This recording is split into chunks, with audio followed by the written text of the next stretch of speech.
आपल्या या वळती गावच्या ग्रामकोळशीमध्ये स्वराज्याचे संस्थापक छत्रपती शिवाजी महाराजांचा फार सुंदर अश्वारूढ असा पुतळा आपल्या समोर आहे।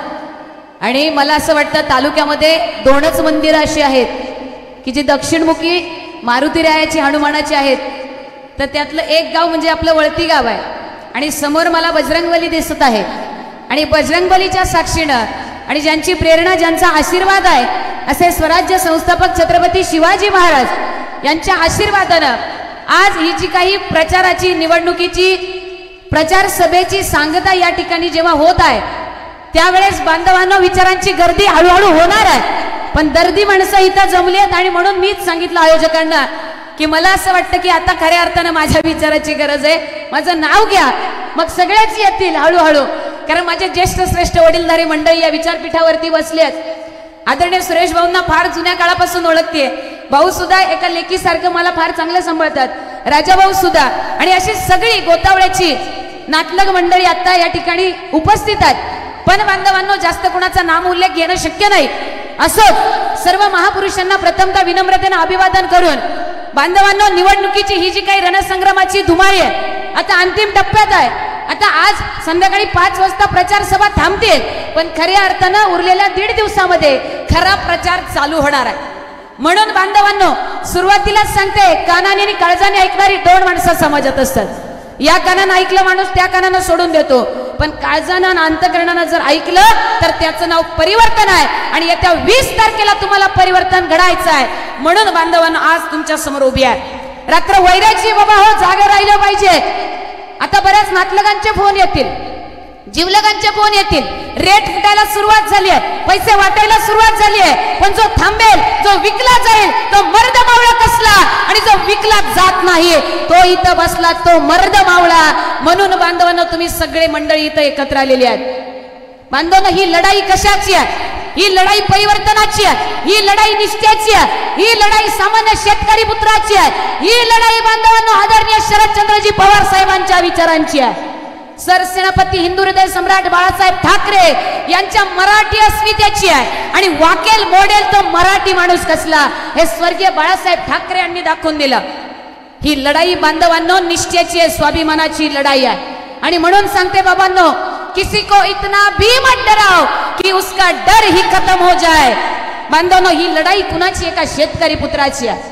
जेव्हा कारखान्याची सर्वसाधारण वार्षिक सभा आपण बघितले, मला सांगा आपला तुम्हा आम्हा सर्वांचा गोरगरीब नेता कैवारी, अरे माणूस मोठा कशाने होतो?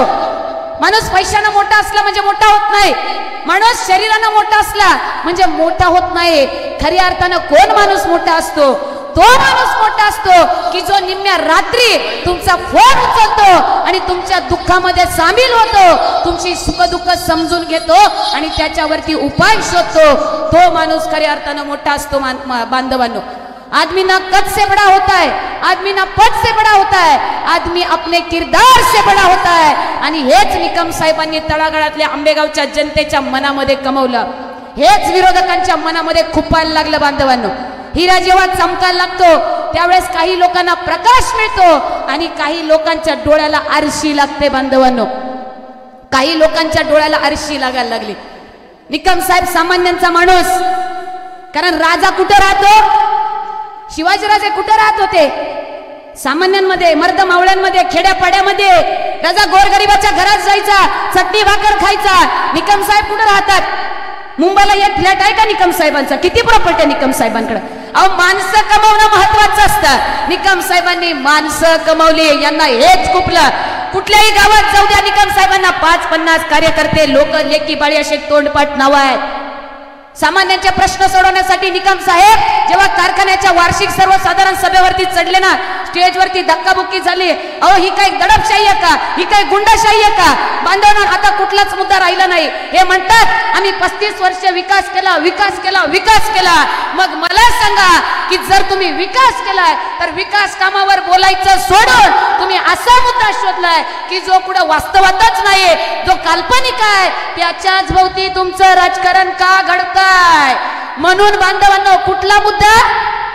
कुठला? बोगदा। बोगदा जर तुम्ही 35 वर्ष, दादांनी मगाशी सांगितलं, एक जणानं 15 वर्ष विकास केला, एक जणानं 35 वर्ष विकास केला, मग 35 वर्ष आणि 15 वर्ष तुम्ही जर विकास कामं केलीत ना, तर त्या विकास कामाच्या मुद्द्यावरती मतं मागायला जाणं, त्या विकास कामाच्या मुद्द्यावरती सामान्य जनतेला म्हणा ना. आता तुमच्याकडे विकास केला, कुणाचा केला? फक्त लाभार्थ्यांचाच विकास झाला का? सामान्य जनतेचं काय? सामान्य जनतेच्या प्रश्नांवर यांना उत्तर नाही. शेतकऱ्याच्या, सामान्य शेतकरी पुत्रांच्या घामाचा यांना वास येतो का? हा प्रश्न आता आम्ही विचारणं गरजेचं आहे. आता विचारूनही उपयोग नाही. जनता फार हुशार झाली आहे बांधवांनो. समाजामध्ये बघा रेट फुटायला लागलेत बांधवांनो, पण आपला नेता मनानं फार मोठा आहे. तुम्ही 364 दिवस त्यांच्या दारामध्ये बांधवांनो काही कामं घेऊन गेले. 365 दिवस ते फक्त म्हणत राहिले करू बघू, करू बघू, माना डुलवत राहिले बांधवांनो. आणि आता पळती बोई सुद्धा कमी झाली. मला सांगा, इथून मागच्या 35 वर्षामध्ये आपले नामदार साहेब किती वेळा पायाला बिंगरी लावून पळाले हो? किती वेळा पळाले का नाही पळाले? त्याचं उत्तर इथंच आहे बांधवांनो. कारण सामान्यांचं नेतृत्व त्यांनी उभंच होऊ दिलं नाही. आणि म्हणून जेव्हा कारखान्याची वार्षिक सर्वसाधारण सभा घडली बांधवांनो, परिवर्तनाची, क्रांतीची ठिणगी तिथंच पडली. क्रांती कुठून घडू शकते? अनेक महामानव युगपुरुष मोठे होऊन गेलेत. त्यांनी छाताडावरती समाजाच्या अनेक हाल अपेक्षा झेलल्यात. निकम साहेब प्रश्न मांडण्यासाठी गेले होते. बिबट्याचा प्रश्न, कारखान्याच्या सभासदांचा प्रश्न. निकम साहेब म्हणायला गेलते का 100 कोटीची फाईल घेऊन आले माझ्या नावावर करा? हा, कुणाचे प्रश्न मांडायला गेलते निकम साहेब? शेतकऱ्यांसाठीच ना. बिबट्याचा प्रश्न फार मोठा आहे.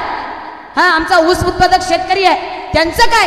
आज आमच्या तरुणांची लग्न रखडली आहेत, चांगली शिकली आहेत पोरं, नोकरी नाही तर नोकरी नाही काय? भरपूर जणांच्या पोरांची लग्न रखडली की नाही? विकास कुणाचा केला? अहो सांगा ना जरा. भ्रष्टाचाराच्या आगीमध्ये घरे आमची जाळली किती? खरंच सांगा ना लाभार्थ्यांनो, वचने तुम्ही पाळली किती? पाणी तुमच्या घरामध्ये, शेती आमची वाळली किती? आमचाच तवा भाजलेला, भाकऱ्या तुम्ही भाजल्या किती? अहो जरी आम्ही गरीब तरी श्रीमंती आम्ही तारली किती? खरंच सांगा ना लाभार्थ्यांनो, वचने तुम्ही पाळली किती? हे प्रश्न विचारायची वेळ आलेली आहे. सामान्य जनतेनं कुठंतरी जागृत झालं पाहिजे. माता माय माऊल्यांनो, आता विकून चालणार नाही. तुम्ही लढला नाहीत तरी चालेल, पण विकता कामा नये. मेला माघारी यमराज सुद्धा तुम्हाला सोडणार नाही, माग पळू पळू हाणेल तुम्हाला. आता विकायचं नाही बांधवनं, आता लढायचं आहे. तुम्हाला माहिती आहे का, परवा सुप्रियाताईंनी सांगितलं की देशाचे पंतप्रधान नरेंद्रजी मोदी यांना सुद्धा एवढं लीड मिळालं नाही.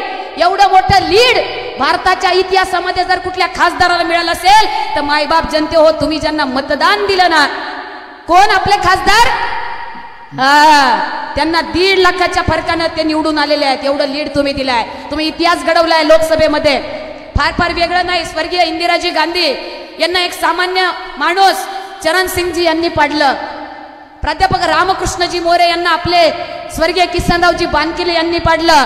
आणि नुकतंच आदरणीय निलेशजी लंके यांनी धनधाकट धनशक्ती असणाऱ्या सुजय विखे यांनी पाडलं. आणि वेगळं काय सांगायचं तुम्हाला, मागच्या लोकसभेत आपल्याच तालुक्यात काय झालं, आपल्या मतदारसंघात काय झालं? बांधवांनो, जनतेच्या डोळ्यात जो धूळ फेकणार, जनता त्याला त्याची दागा दाखवणार. म्हणून येत्या 20 तारखेला माता माय माऊल्यानो एवढंच सांगते, सारा गाव मामाचा पण एकटा निकम साहेबच कामाचा. आले किती गेले किती, उडून गेला थवा. तुम्ही बघताय आता पार्ट्या लय मोठमोठ्या चालू आहेत. लय मोठमोठ्या पार्ट्या आहेत. ते तुम्हाला एकच दिवस रोजगार देतील, पण 364 दिवस जर तुम्हाला रोजगार पाहिजे असेल तर तुम्हाला एकमेव पर्याय आहे, शेतकरी पुत्र आदरणीय देवदत्तजी निकम साहेब, एकमेव पर्याय. म्हणून गर्दी कुठेही असू द्या, लोक फार हुशार झाली आहेत. जनतेचंच आहे, खाल्लं पाहिजे म्हणायला लागली जनता. लक्ष्मी आली तर तिला नाही म्हणू नये. आले किती गेले किती, उडून गेला थवा. काय? आले किती गेले किती, उडून गेला थवा. आणि यंदाच्या बारीला मायबाप जनते हो, देवदत्त निकमच आमदार हवा. हे आता सामान्य जनतेने ठरवलंय. मायबाप जनते हो, आपला उमेदवार हरणारा नाही. पाण्याचा प्रश्न देवदत्त निकम. आता आमच्या माय माऊल्यांच्या डोक्यावरचा हंडा आता खाली येणार आहे. बऱ्याचशा गावांना पाणी नाही आहे. 35 वर्ष विकास झाला, विकास कुठं गेला? आणि जे केलं ते पवार साहेबांनी केलं.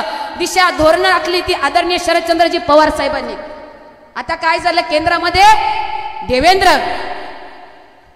नरेंद्र. केंद्रामध्ये नरेंद्र, राज्यामध्ये देवेंद्र, आणि आता यांना सगळ्यांना यांची जागा दाखवणार त्यांचं नाव शरदचंद्र. म्हणून माता माय माऊल्यांनो, येत्या 20 तारखेला म्हणजे परवा, माता माय माऊल्यांनो, कुणाच्या बोलतापेला बळी पडायचं नाही. आपला उमेदवार हरणारा नाही आहे, आणि म्हणून तुमच्या आमच्या हक्कासाठी त्यांनी आवाज उठवलाय. आता शेतकरी पुत्राच्या मागे उभं राहणं ही कुणाची काळाची गरज आहे? तुमची आहे, माझी आहे. कुणाच्या बोलतापेला बळी पडायचं नाही. आपला उमेदवार हरणारा नाही म्हणून यांनी डमी उमेदवार दिला.